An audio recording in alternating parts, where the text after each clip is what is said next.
마태복음 19장 1절에서 12절.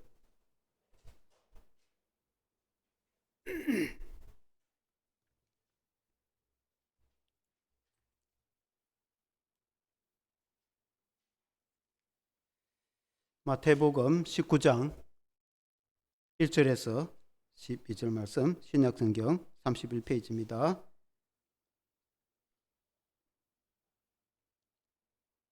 제가 읽겠습니다. 예수께서 이 말씀을 마치시고 갈릴리를 떠나 요단강 건너 유대 지경에 이르시니 큰 무리가 따르거늘 예수께서 거기서 그들의 병을 고치시더라. 바리새인들이 예수께 나와 그를 시험하여 이르되 사람이 어떤 이유가 있으면 그 아내를 버리는 것이 옳으니까.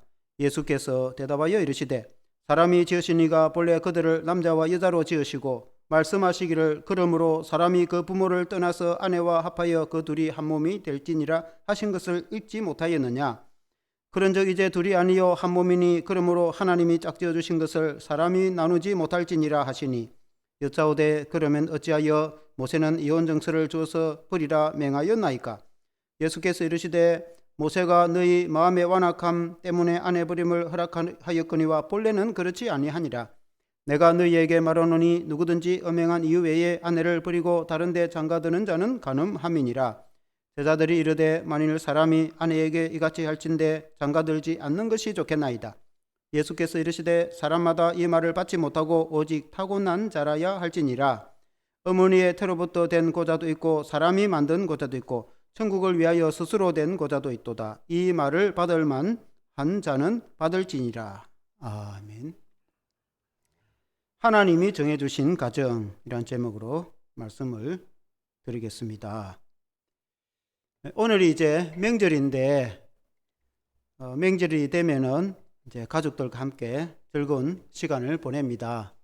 저도 이제 집이 남부지방이다 보니까 제가 이제 부산에서 부교육자 사역을 이제 많이 했습니다. 그러면 명절 되면 한 2시간 걸립니다. 평소에는 한 2시간 걸리는데 명절 되면은 한 5시간, 6시간 걸립니다. 차가 추석이든 설이든. 그래도 이제 꼭 그때는 부모님이 살아계실 때 고향으로 이제 가면은 그래도 항상 즐거웠습니다. 아무리 차가 많이 밀려도 즐거웠습니다. 왜냐면은 내 부모님도 만나고 어릴 때 자랐던 고향 산천도 가보고 그리고 또 형제 자매들도 만나니까 얼마나 반가운고, 그리고 어릴 때부터 같이 컸던 고향 친구들 만나서 함께 즐거운 시간을 보내는 걸 생각하면은 마음이 기쁘고 떠서 차 밀리는 것에 대해서는 아무 그런 데 대한 불평이나 그런 것 없습니다. 그래서 고향에 가서 친척들과 함께 가족들과 함께 즐거운 이런 명절을 보내는 것이 얼마나 귀한지 모릅니다. 이스라엘이든 우리 대한민국이든 명절은 굉장히 귀한 것입니다. 오늘 우리가 이 성경 말씀에도 나오지만은 그런 명절이라든지 중요한 그 모든 인생사에는 항상 가족이 함께합니다. 가족이 함께하고 기쁘거나 또 어려운 일도 가족이 다 그 모든 일을 헤쳐 나갑니다. 그래서 모든 것이 가족 단위로 되어지게 되어 있습니다. 이 가족은 부부가 만나서 가정을 이루어서 하나님이 이 가정을 허락해 주셨는데, 하나님이 가정을 통해서 자녀도 허락하시고 가정을 통해서 하나님이 주시고자 하는 복을 내려주시고 가정을 통해서 하나님이 창대한 자손들의 복을 주시기도 합니다. 뿐만 아니라 믿음의 가정을 이루어서 어릴 때부터 믿음으로 자라면 그 자녀들이 세계와 일반 가운데서 우수한 자녀들로 성장을 하게 되어지고 가정을 통해서 복음이 전파되기도 하고, 믿지 않는 가정이 한 사람을 믿어서 또 짝믿음의 가정이 복음이 전파되기도 하고, 그런 역사와 기적이 다 가정을 통해서 일어납니다. 그래서 이 가정이 중요한데 하나님이 그렇게 만드셨습니다. 오늘 이 읽은 성경에도 예수님이 그에 대한 말씀을 하실 때에 예수님이 갈릴리를 떠나서 유대 예루살렘 인근에 예루살렘을 중심으로 그곳에서 복음을 전파했습니다. 많은 환자들을 고쳐주시고 그곳에 있는 사람들을 만났는데 그때에 바리새인들이 예수님에게 찾아와서 질문을 하였습니다. 모세는 연고가 있을 때에 아내를 버리는 것이 가하다고 했는데 선생께서는 무슨 이유가 있을 때 아내를 버리는 것이 옳은가, 말하자면은 이혼을 해도 되는가, 그런 이제 질문을 했습니다. 그것은 예수님께 자문을 구하고자 한 질문이 아니고 바리새인들은 외식하는 자들입니다. 예수님을 시험하려고 예수님을 이렇게 대답하면 저렇게 대답하면 이렇게 시험에 빠지게 하려고 그렇게 질문을 했습니다. 근데 예수님은 가장 탁월한 대답을 하시는데 하나님이 짝지어 주신 것을 사람이 나누지 못할지니라. 한번 같이 해보겠습니다. 하나님이 짝지어 주신 것을 사람이 나누지 못할지니라. 이 말씀으로 우리가 오늘 말씀을 또 은혜를 받기를 원합니다. 첫째, 하나님이 정하여 주신 부부입니다. 한번 같이 해보겠습니다. 하나님이 정하여 주신 부부. 우리나라 말에 천생연분이라는 말이 있습니다. 그것은 하늘이 부부를 정해준다는 말처럼 실제로 성경 말씀대로라면 하나님이 예정하여서 가정을 이루어 부부를 만나게 해주신 것입니다. 그래서 우리가 만난 가정은 다 하나님이 짝지어 주신 것이다. 창세기에 그렇게 말씀하셨고 예수님이 그렇게 말씀을 하셨기 때문에 우리는 이 말씀을 믿어야 됩니다. 예수님이 공생의 시절에 갈릴리를 떠나 유대 예루살렘으로 갔을 때 그때 종교 지도자인 바리새인들이 예수님을 굉장히 싫어했습니다. 왜냐하면 예수님이 많은 병자들을 고쳐주니까 수많은 사람들이 모여 군중이 예수님을 따르고 그렇게 했습니다. 바리새인들이 볼 때는 자기들의 인기가 예수님께 다가고 자기들의 권위와 권세가 다 예수님께로 넘어가는 같이 보였습니다. 그래서 자기들은 굉장히 비참하게 느껴졌고 예수님을 시기 질투하였고 예수님을 아주 죽이고 싶었습니다. 그래서 어떻게 시험에 빠져서 헤롯에게 잡혀가서 목이 날아 죽게 할까 이걸 생각을 하고 있었습니다. 그때에 예수님께 질문을 하였습니다. 3절에 보면은 바리새인들이 예수께 나와 그를 시험하여 이르되 사람이 어떤 이유가 있으면 그 아내를 버리는 것이 옳으니까, 어떤 이유가 있을 때 버리는 것이 옳으니까, 여기 보면 표현이 왜 버리는 것이 옳으니까 이렇게 헤어져도 됩니까? 이렇게 물어야 될 걸. 그때는 남성 중심의 사회였습니다. 그때는 고대 사회이기 때문에 여자를 버리든지 데리고 살든지 그는 남자가 할 수 있는 것이지 여자가 권한이 없었어요. 그래서 그 시대의 표현이 그랬습니다. 그래서 어떤 이유가 핑계가 있을 때에 아내를 버리는 것이 가냐 그렇게 이제 물었습니다. 그때 4절에 예수님 이렇게 대답을 합니다. 예수께서 대답하여 이르시되 사람을 지으신 이가 본래 그들을 남자와 여자로 지으시고 라고 출발을 합니다. 하나님이 창세기 보니까 천지를 창조하시고 사람을 만드셨는데 아담과 하와를 만들었습니다. 하나님이 그 흙으로 빚어서 사람을 만들어 그 코에 생명을 불어넣어서 영혼을 불어넣어서 생명이 되어 사람이 됐는데 이제 아담이 만들어졌죠. 그리고 독처하는 것이 좋지 않으니까 아담이 깊이 잠들었을 때에 그 아담의 갈빗대를 취하여서 하와를 만들어서 이제 함께 살게 했습니다. 이 모습을 이 성경을 보고 마취제를 발명한 의학자가 어떻게 그 갈빗대를 빼내는데 아프지 않았을까? 그리고 깊이 잠들었을까? 라고 착안을 하여서 이 마취제를 개발해서 오늘날 우리가 수술할 때 깊이 잠들고 하나도 안 아프게 수술을 할 수 있게 되었습니다. 하나님은 전능하신 분이시니까 물론 그렇게 할 수 있지만은 그 사람은 우리 인간도 오늘날에도 그렇게 할 수 있구나 생각을 하고 마취제를 발명하여 지금도 우리가 사용하고 있지 않습니까? 그리고 이제 하와를 만들어서 배필로 하나님이 아담에게 줬는데 아담이 말하기를 이는 내 뼈 중에 뼈요 이는 내 살 중에 살이다 그렇게 이제 표현했습니다. 내 뼈를 빼내어서 만들었기 때문에 당연히 내 뼈와 같고 내 살과 같다. 그러므로 부부는 아내는 내 갈비뼈와 같다. 그러니까 아내를 아끼는 것은 자기의 몸을 아끼는 것하고 똑같다고 그렇게 성경에 표현하지 않습니까? 그래서 부부 아내를 아끼는 것은 당연히 이 사랑으로 이제 아껴 마땅하다고 성경에 이제 가르치고 있죠.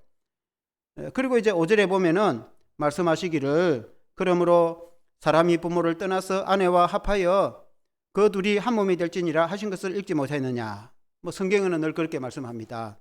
우리가 청년이 되어서 부모님을 떠나서 가정을 이룹니다. 그러면 부모님을 떠나야 됩니다. 부모님을 떠나는 것은 부모님과 완전히 이별을 하고 단절을 하라는 그런 뜻이 아닙니다. 독립을 해야 됩니다.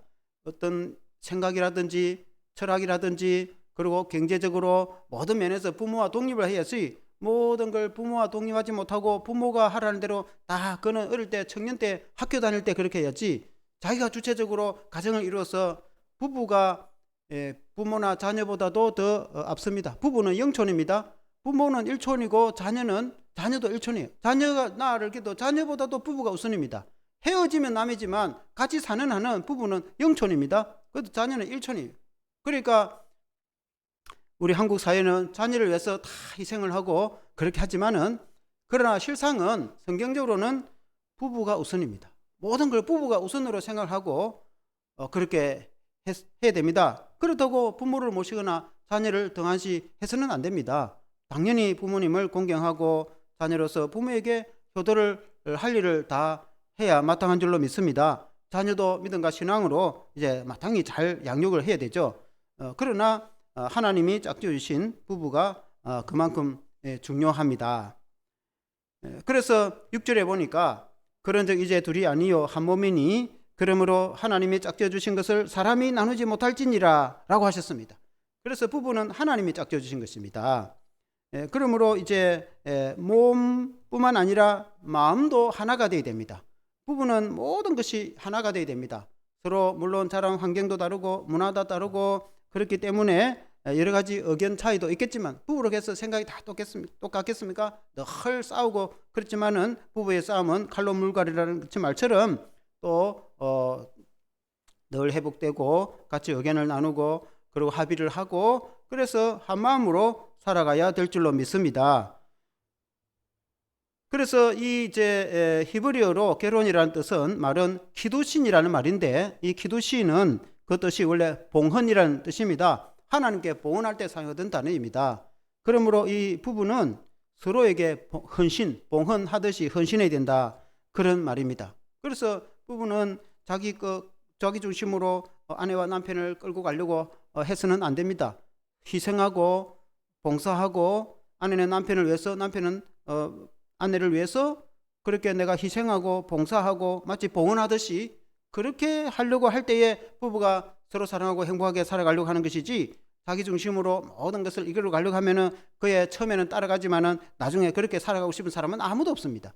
그래서 장기간 부부가 행복하게 살려고 하면은 나이가 들어가면 더 그렇습니다. 나이가 들어가면 더 이제 몸도 약하기 때문에 서로 더 도와주고 더 보필을 해주고 더 아껴주고 그렇게 했지, 핀찬하고 나무라고 그렇게 정죄하거나 또 그렇게 하면은 더 이제 살아가기가 힘듭니다.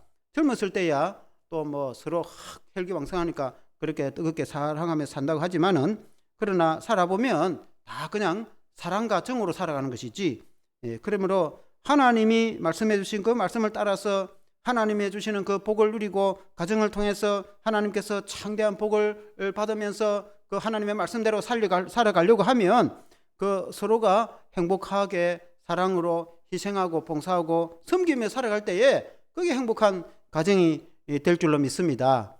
그게 믿음의 신앙이고 그렇게 가정입니다. 우리 모든 믿음의 성도의 가정은 그렇게 되기를 축원합니다. 특히 청년들 앞으로 결혼해가지고 가정을 이루고 살아갈 때에 반드시 이것을 평생을 두고 맹심을 하시기를 바랍니다. 그리고 이제 두 번째로 사람이 완악함으로 생기는 일들에 대해서 주님이 말씀하셨습니다. 이 말을 들은 바리새인들이 예수님께 이어서 질문을 합니다. 여짜오되 그러면 어찌하여 모세는 이혼 정수를 주어서 버리라 명하였습니까? 이 말씀은 신명기 24장 1절 말씀입니다. 신명기 24장 1절에 보면은 사람이 아내를 맞이하여 데려온 후에 그 애가 수치되는 일이 있음을 발견하고 그를 기뻐하지 아니하면 이혼 정수를 써서 그의 손에 주고 그를 자기 집에 내보낼 것이요 라고 했습니다. 이 말은 원래 속뜻은 사람이 결혼을 했는데 이제 첫날 밤을 지냈어요. 그런데 보니까 아내가 이게 처녀가 아닙니다. 그래서 이 남편이 부끄럽게 생각하고 아내를 돌려보내는 거예요. 그렇게는 할 수 있다는 거예요. 그럼 돌려보낼 때에 그냥 돌려보내면은 이 여자는 제가도 못하고 평생을 혼자 살아야 되는 겁니다. 그 시대의 풍습이. 그래서 이혼 정서를 써서 주면은 자기하고는 못 살더라도 다른데 재가를 해서 살아갈 수 있기 때문에 그걸 자비를 베풀기 위해서 이혼 정서를 써주라 라고 모세가 한 말인데, 이 말을 유대인들이 오랫동안 살아가면서 변질되어 가지고 이혼을 해도 된다고 모세가 말했다. 그래서 핑계를 대 가지고 처음에는 아내의 그 부정으로 인해서 이혼을 시키기 시작했다가 나중에는 이제 반찬이 상했다고 이혼을 시키고 그리고 시댁에 예의가 없다고 이혼을 시키고 온갖 핑계를 대 가지고 이혼을 시키고 젊은 여자하고 사고 싶어 가지고 그렇게 이제 전통을 만들어 가서 예수님 공생의 시대에는 이미 이 전통이 이제 생기게 되었어요.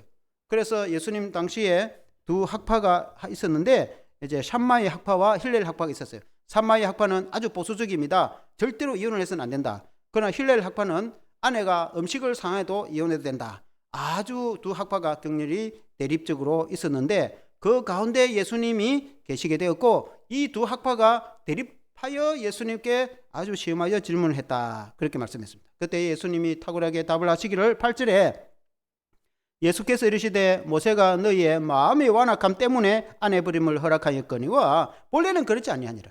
그러니까 원래 하나님의 뜻은 그렇지 않습니다. 원래 하나님의 뜻은 같이 사는 것이 하나님 뜻인데 인간이 죄가 많고 완악하기 때문에 어쩔 수 없는 상황이 일어났을 때에 그때 어쩔 수 없이 헤어졌을 때에 그때는 그냥 보내지 말고 이혼 증서를 줘가지고 또 그 여자분이 다른 새 생활을 할 수 있도록 그렇게 한 것이지 핑계를 대가지고 아내를 쫓아내고 이혼을 해라 그런 뜻이 아니다 라고 예수님이 하신 말씀입니다. 이해가 되십니까?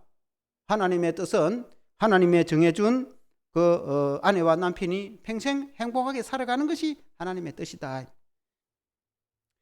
그때 당시에 그 예수님 공생의 시절에 이스라엘에 큰 두 학파가 있었어요. 신학적 학파가 샴마이 학파와 힐렐 학파가 있었어요. 샴마이 학파는 굉장히 보수적입니다. 절대로 이혼을 하면 안 된다. 그런 보수적 학파고 힐렐 학파는 이혼을 해도 된다. 이유가 있을 때 이혼이 된다. 그러니까 아내가 뭐 반찬이 상한다든지 태도가 합당하다든지 그런 그 이유라도 이혼해야 된다라고 이제 굉장히 극과 극에 대립했습니다. 그때에 예수님께 질문을 해가지고 만일에 이혼을 해도 된다라고 말을 하면 산마의 학파가 들고 일날 겁니다. 어떻게 하나님의 성경 말씀을 가르치는 선생이 되어서 하나님이 짝지어 주신 것을 이혼해도 된다고 말을 하느냐라고 예수님을 공격할 것이고 이혼하면 안 된다라고 말하면은 이미 힐렐 학파는 다 이혼을 하고 있는데 그 이혼을 안 된다고 말하면은 힐렐 학파가 들고 일어나서 모세도 이혼하고 된다 했는데 당신이 모세보다도 위대하고 모세 법을 하나님의 말씀을 율법을 무시하느냐라고 이제 공격을 할 겁니다. 그때에 또 헤롯 안티파스는 자기 아내를 버리고 자기 동생의 아내를 취하여서 살고 있었습니다. 그래서 세례 요한이 그거는 안 된다라고 왕이 되어서 이스라엘의 왕이 돼서 어떻게 그렇게 하느냐고 라고 직언을 했다가 목이 날아가 참수가 됐습니다. 그래서 바리새인들이 바라는 것은 예수님도 그런 정도가 돼갖고 세례 요한처럼 목이 날아가야 되는데 그렇게 시험을 하기 위해서 예수님을 세워놓고 바리새인들이 몰아붙이기 시작했다라는 그런 뜻입니다. 그래서 예수님이 9절에 보면 이렇게 대답합니다. 내가 너희에게 말하노니 누구든지 음행한 이유 외에 아내를 버리고 다른 데 장가드는 자는 간음함이니라. 그러니까 음행한 이유 외에는 이혼을 해서는 안 된다. 그런 뜻입니다. 그러니까 가정에 살다 보면은 배우자가 바람을 피워서 도저히 살 수 없을 때가 되었다. 그러면 이혼해도 된다. 오늘 우리의 헌법에도 마찬가지입니다. 우리의 장로교 헌법에 배우자가 부정을 하면은 이혼을 해야 된다. 그는 영적으로 죽은 걸로 간주를 합니다. 그러면 이 피해를 당한 사람은 교회에서 아무 치료를 받지 않습니다. 그러나 불법을 행한 사람은 교회에서 치료를 해야 됩니다. 그래서 만일에 헤어져서 다른데 재가를 해도 아무 문제가 없습니다. 왜냐하면 죽은 사람으로 영적으로 죽은 사람으로 간주를 하기 때문에 우리 교회 헌법에 그렇게 되어 있습니다.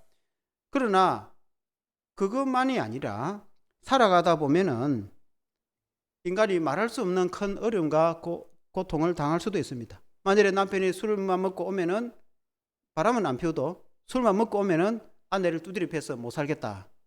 사람이 살아야지. 사람이 살고 왜지 맞아 죽을 수는 없잖아요. 그럼 도망쳐야지.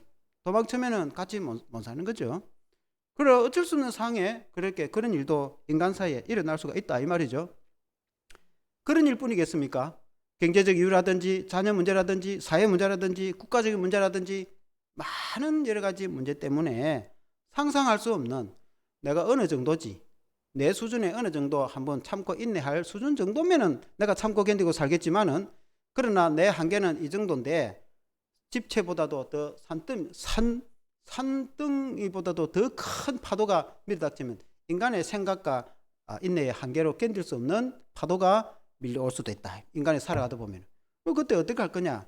많은 경우에는 다 포기를 하고 오늘날도 마찬가지죠. 많은 경우에 그런 문제가 웬만하면 살겠죠. 누가 헤어진 사람이 원래부터 헤어지고 싶은 사람이 누가 있겠습니까? 그럼 원래부터 결혼을 하지 않았겠죠. 다 좋아서 사랑으로 결혼을 했단 말입니다. 그러나 살다 보니까 자기의 한계가 넘어서서 더 이상은 살 수가 없으니까 오늘날 많은 경우에 이혼을 허다히 합니다.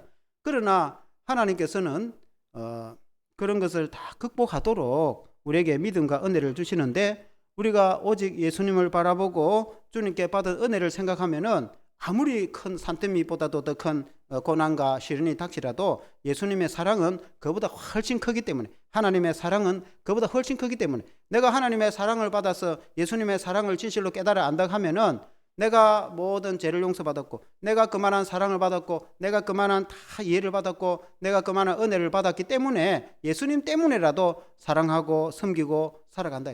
그러나 이제 그런 그것을 떠나서 처음부터 서로 사랑으로 희생하고 봉사하고 이렇게 살아가다 보면은 그런 문제도 다 같이 의논하고 같이 기도하고 같이 협력하면은 그런 걸 다 극복할 수가 있는 것입니다. 평소에 젊었을 때, 결혼할 때부터, 신혼 때부터 이게 훈련이 되어야 되는 거예요. 청년 때부터 그 훈련이 되는 거예요. 청년 때부터 어떤 상황 가운데서도 믿음으로 지키고 하나가 되기 위해서 말씀으로 훈련이 되면은 그걸 다 극복하게 되는 것이죠. 그래서 신앙의 훈련이 중요한 것입니다. 그리고 이제 젊은 우리의 청년들이 결혼해가지고 살아가면서 살아갈 때에 나이 많은 사람들이야 인생의 경험을 다 해봤지만 젊은 사람들은 인생의 경험을 해보지를 않았습니다. 그럼 앞으로 살아갈 때 무슨 일이 닥칠지 알 수가 없는 거예요. 본인이 스스로 알 수가 있습니까? 모른다 이 말입니다. 그러나 그런 많은 어려움이나 고난이 안 닥치면 좋겠지만은, 그러나 그런 시련이 닥쳤을 때에 그런 것도 그 파도를 넘어설 수 있는 믿음의 그 만반의 반석 같은 믿음의 준비와 그리스도 중심의 신앙의 연단, 말씀에 대한 훈련, 성령의 능력으로,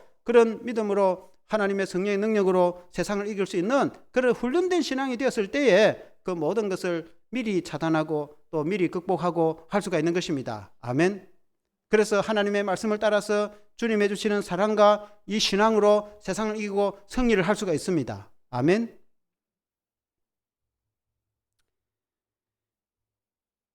그래서 예수님이 그렇게 말씀하니까 쉬운 게 아니게 이게. 이거 보통이 아니구나. 그러니까 제자들이 하는 말이 차라리 그를 뺏어 결혼 안 하는 게 낫겠습니다. 장가 안 가는 게 차라리 막 그렇게 고난스럽게 살 뺏기사. 10절에 보니까 제자들이 이르되 만일 사람이 아내에게 이같이 할진대 장가들지 않는 게 좋겠나이다. 그렇게 싸우 샀고 이혼을 하니 많이 샀고 우리가 어른들 보니까 다 그렇던데 나는 막 장가 안 가는 게 좋겠습니다 라고 제자들이 말을 했단 말입니다. 그렇게 말을 하니까 예수님이 그 아무나 그렇게 되는 거 아니다.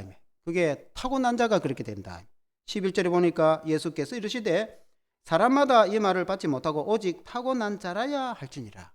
혼자 독신으로 산다는 것은 하나님이 허락하여 타고난 자가 그렇게 될 수 있는 것이지 아무나 혼자 살 수가 없다. 독신으로 산다는 것은 독신의 은사를 받은 사람이 그렇게 살 수 있다.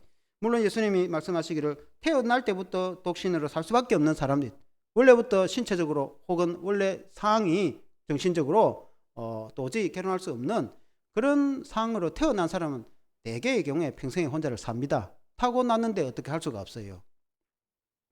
그 다음에 어떤 사람은 사람이 그렇게 만든 경우도 있습니다. 우리가 고전 영화를 보면은 내시들이 있다. 왕궁의 내시들은 다 사람이 강제적으로 그렇게 만들어서, 내시가 결혼합니까? 결혼하지 못하잖아요. 사람이 그렇게 만들어서, 사회가 그렇게 만들어서 그런 경우도 있고, 그러나 주님은 천국을 위하여 12절 끝부분에 보면은 천국을 위하여 스스로 그렇게 된 자도 있다.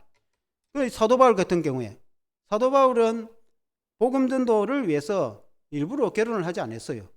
사도 바울이 결혼을 충분히 해도 되죠. 베드로는 결혼을 해서 아내를 데리고 복음 전도와 선교를 다녔습니다. 베드로서에 보면 이 서신서에 보면 그렇게 되어 있습니다. 우리도 베드로처럼 그렇게 할 수 없는 줄 아느냐? 그렇게 할 수 있다. 얼마든지 결혼해서 그렇게 할 수 있지만은, 그러나 바울은 복음 전도 선교가 너무 급급하고 중요하기 때문에 당시에 로마 제국 전체의 세계 선교를, 땅끝 선교를 위해서 긴급하니까 결혼도 하지 않고 일부러 복음을 전하는 일에 일생을 바치다가 결국 로마에서 내려올 때에 참수를 당해 순교를 했습니다. AD 64년에. 복음 선교를 위해서 그렇게 하는 경우도 있다. 그렇게 주님이 말씀을 하고 있습니다. 우리나라에 이수정이라는 아주 유명한 한국교회 선구자가 있습니다. 우리가 이름은 들어봤겠지만 대개 그 사람에 대해서 잘 모릅니다. 그러나 이 사람이 굉장히 위대한 사람입니다. 이수정은 복음을 이렇게 조선말로 번역을 해가지고 언더우드와 아펜젤러가 올 때에 그 마가복음, 조선어로 번역 때 마가복음을 들고 조선 땅에 들어왔습니다.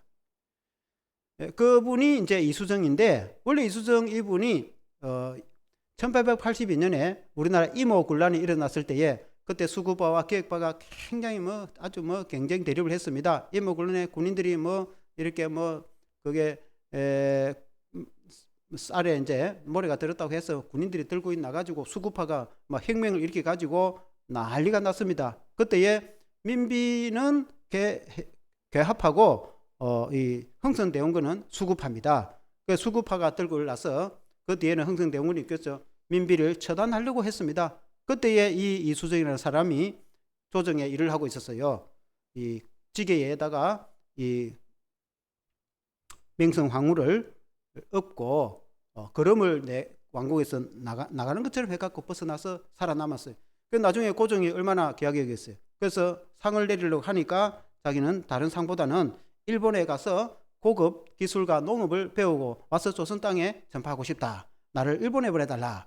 그래서 고종이 허락했어요. 그래서 그때의 일본 신사 유람단이라는 이런 조직을 해가지고 이제 갈 때에 함께 갔는데, 일본에 가서 일본 저다켄 목사님과 미국 선교사 루미스라는 사람을 만나서 복음을 받아들이고 예수님을 믿게 되어서 세례를 받았어요.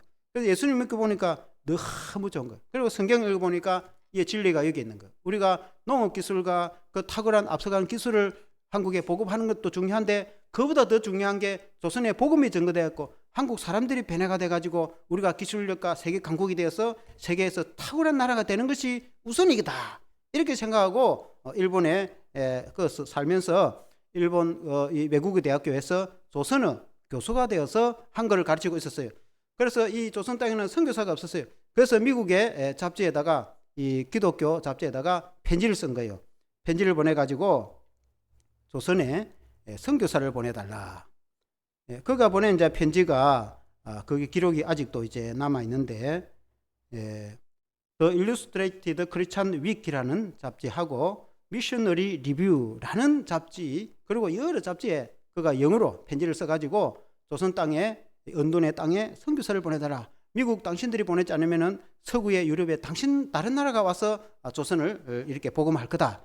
그래서 언더우드가 원래는 인도나 다른 나라에 선교사로 가려고 했는데 이 편지를 보고 내가 조선 땅으로 가겠다 결심을 했어요. 그 언더우드의 자기 고백에도 그렇게, 아펜젤레도 그렇게. 그때 청년들이 엄청나게 조선에 선교사들이 들어왔는데, 언더우드와 아펜젤러가 조선에 선교사를 가려고 일본을 거쳐서 이제 배를 타고 일본에 왔는데, 그때 1883년도에 우리나라에 갑신정변이 일어났어요. 그 개화파가 이제는 확 들고 나고, 갑신정변이 일어나가지고 아주 피비린 난 전쟁 같은 일어나가지고 선교사가 들어갈 수 없었어요. 그래서 2달 동안 일본 요코하마 해변에 머물면서 그때 이수정 이 사람이 이 조선어를 언더우드와 아펠렌제 두 사람을 잡아놓고 가르친 거예요. 2달 동안 한국말을 가르쳤어요. 그리고 조선에 대한 문화를 가르쳤어요.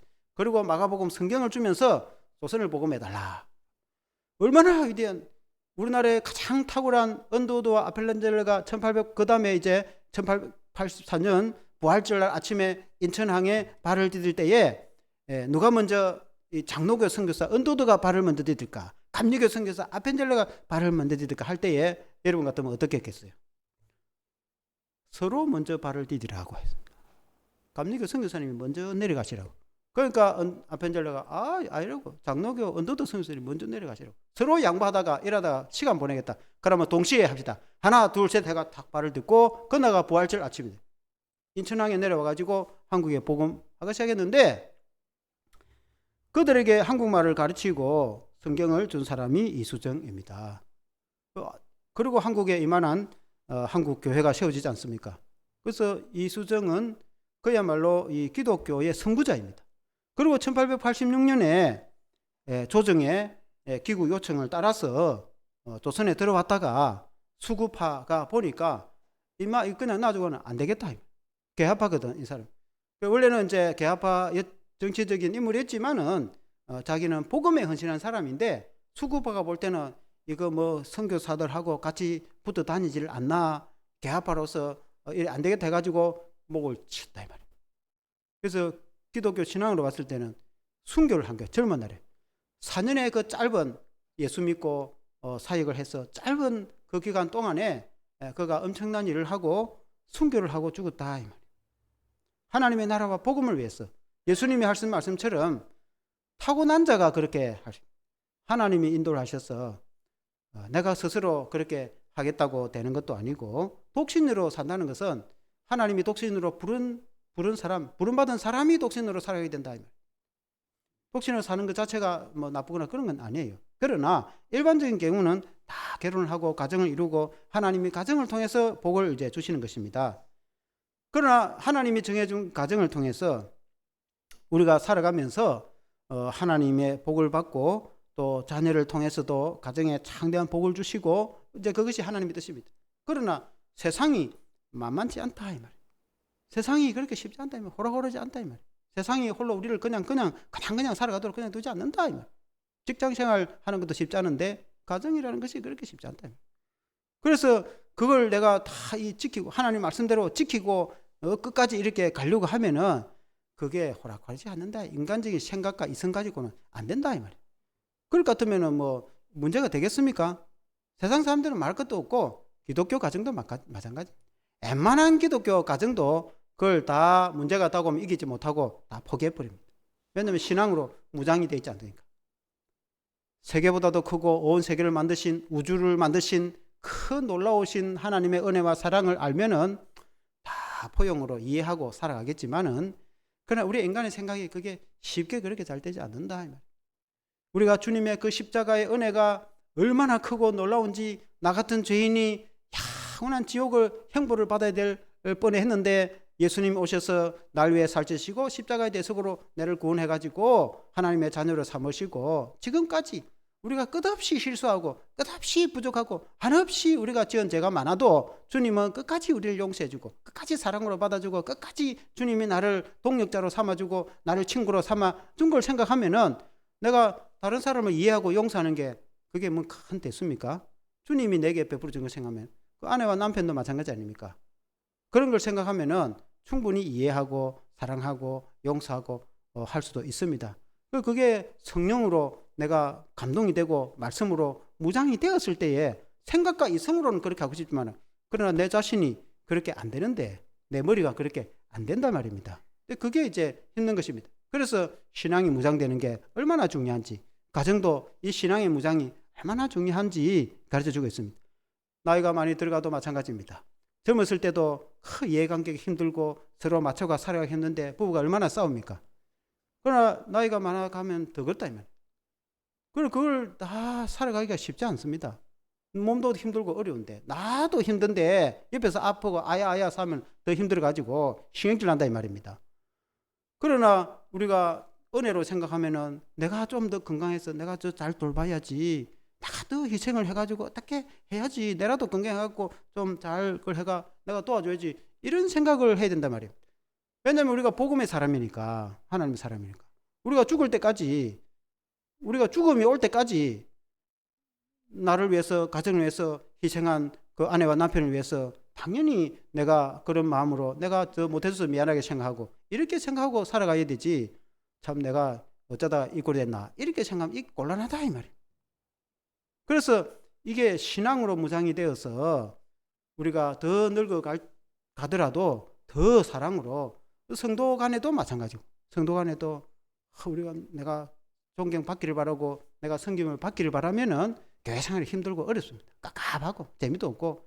그러나 내가 어떻게 좀 더 성도들에게 잘할까, 내가 좀 더 희생해야 되는데 못한 게 미안스럽고, 얼굴만 봐도 반갑고 내가 여유가 있으면은 좀 차로 모시고 내가 어디 가서 좀 구경도 시켜드리고 해야 되는데 라고 이제 어떻게 더 내가 섬길까, 더 봉사할까 이런 마음을 가지면은 또 이번 주일날 교인들 만나러 가는 것이 기대가 되고 기다려지고 교회 가고 싶고 하나님께 예배 드리는 것은 말할 것도 없고 그렇단 말이에요. 교회 생활도 그렇단 말입니다. 가정도 마찬가지 아닙니까? 가정도 그렇게 해야 되거든요. 그러나 이왕 이제 우리가 인간이 또 뭐 가정이 어떻게 또 많은 경우에 어떻게 상황이 끝나쁘는데 지금 와서 뭐 어쩔 수는 없는 거잖아요. 그러나 그런 경우는 지금 와서 잘 살아가면 되는 거지. 지금 행편에서 안 그렇습니까? 지금 다음 행편에 그 다음에 더 좀 잘 살아가면 되는 것이지, 뭐 성경 말씀이 그렇다 하더라도 지금 여기까지 와붙는데 되돌아갈 수 있습니까? 그런 것까지 어떻게 하라는 건 아니죠. 그러나 뭐 원치 않게 여기까지 와버렸는데 와쁜 거야. 완상해서 여기서 좀 더 잘하도록 애를 써야지. 그러나 조금 지금까지 말씀하신 것은 성경이 말씀이 주님의 뜻이 그런데 특히 젊은 세대들, 물론 연세 많은 세대들도 앞으로 남은 여생을 어떻게든 주를 위해서 희생하고 성도를 위해서 봉사하고 또 가족과 이웃을 위해서 섬기는 그런 그 삶이 되시기를 바랍니다. 특히 젊은 사람들 이제 우리 청년들이 가정을 이루어야 되고, 그리고 이제 가정 이룬 또 형제들도 있고, 그럼 그 가정에 대한 우리가 명절이 되니까 이제 이 성경도 우리가 강해 설교를 하다 보니까 마침 이 구절이 오늘 딱 맞닥뜨린 거예요. 그래 이걸 선택을 한 게 아니고, 그래서 이제 명절도 가족 단위인데 우리가 이 가정에 대해서는 특별히 주님이 내게 주님이 내게 부탁한 거 아닙니까? 주님이 우리에게 특별히 너 그렇게 살아라. 사랑하는 누구야? 너 내 알지? 그러니까 너가 결혼하면 이렇게 살아야 돼. 알겠어? 라고 주님이 내게 특별히 부탁을 한 거예요. 그 주님의 부탁을 어떻게 외면을 하겠냐? 주님이 내게 그렇게 부탁을 했는데 내가 좀 힘들다고, 내가 좀 마음에 안 들다고, 내가 이거 뭐 인간적으로 난 이래 안 살아봤다고, 우리 집안에는 이렇게 안 해봤다고 그래가지고 막 때려치우고 그걸 할 수 있겠습니까? 주님이 내게 그렇게 부탁을 했기 때문에 그리 못한다 이 말입니다. 나중에 주님 얼굴을 어떻게 보겠습니까? 주님이 내게 사정을 하고 특별히 내게 부탁을 해서 너 가정을 그렇게 이루게 된 거 내가 너에게 그렇게 이렇게 준 거 아니냐? 그러니 너 가정을 좀 잘 지키라. 그리고 내 다시 너 얼굴 볼 때에 너 어떻게 살아왔는지 그때 한번 인사 나눠보자 라고 주님이 내게 말씀을 하시는데 어떻게 내 마음대로 그렇게 할 수 있겠어요? 그렇게 할 수가 없단 말입니다. 주님을 생각하면. 그래서 주님의 말씀을 깊이 생각을 하고 이 주님의 말씀을 마음에 깊이 또 생각을 하고 다지고, 그래서 지금 상황과 형편에서 내가 좀 더 잘해야지. 젊은 사람은 젊은 사람대로, 연세 많은 대로. 그리고 이제 또 특히 아직 결혼 안 한 미혼 청년들은 앞으로 결혼할 때도 기도를 하고 신중하게, 처음에 좋은 사람을 잘 만나야지, 신중하게 좋은 사람을 만나야지. 만나고 나서 그 다음부터는 어쩔 수 없잖아요. 그러니까 처음에 너무 어렵게 생각해가지고 장가도 못 가고 그것도 골치 아픕니다 또. 그러니까 뭐 주님이 허락해주면 적당하게 믿음 안에서 결혼을 해가지고 기도를 또 많이 해가지고 좋은 사람을 만나가지고, 그래서 평생에 참 흙에 눈이 들을 때까지 내가 주님 말씀 맡아서 사랑으로 이렇게 신앙으로 이렇게 해야지. 그게 신앙이고 성경 말씀 아닙니까? 아멘. 사랑하는 성도 여러분들은 주님이 우리에게 부탁한 것을 그렇게 꼭 마음에 새기고 지키면서 살아가길 주 이름으로 축원합니다. 한번 기도하겠습니다. 하나님 아버지, 주님이 우리에게 말씀하시기를 하나님이 짝지어진 가정이 사람이 나누지 못한다고 말씀했습니다. 그러므로 우리가 하나님이 내게 귀한 가정을 허락해 주셨으니 얼마나 감사한지, 하나님이 내게 귀한 자녀를 주셨으니 또 얼마나 감사한지, 그 모든 것이 하나님의 은혜입니다. 아버지 하나님, 우리의 인생이 살아가다 보면 인생의 다반사 생각지 못했던 그런 많은 크고 작은 일들도 일어납니다. 그러나 예수님을 생각하면은 믿음과 신앙으로 극복을 할 수 있도록 도와주시기를 간절히 기도드렸고 원합니다. 하나님 아버지, 무엇보다도 항상 우리가 말씀 앞에서 기도하고 성령으로 인도함을 받아서 우리가 사전에 우리가 신앙의 훈련과 인단을 받아서 그리스도인으로서 신앙으로 무장된 그리스도인으로 또 살아갈 뿐만 아니라 아직 청년들은 기도하여서 조한 배필을 만나 가정을 이루도록 도와주시고, 가정을 이룬 그런 청년들은 믿음 안에서 서로 사랑하며 섬기며 끝까지 또 신앙생활을 잘 할 수 있도록 도와주시고, 특히 연로하신 우리 어르신들은 몸이 더 연약해 가고 또 그렇지만 마음은 날마다 새로워지고 천국을 바라보고 소망하며 주님을 생각하고 믿음으로 또 사랑하고 봉사하고 희생하는 그런 정신으로 살아갈 수 있도록 도와주시옵소서. 예수 그리스도 이름으로 기도합니다. 아멘. 찬송가 550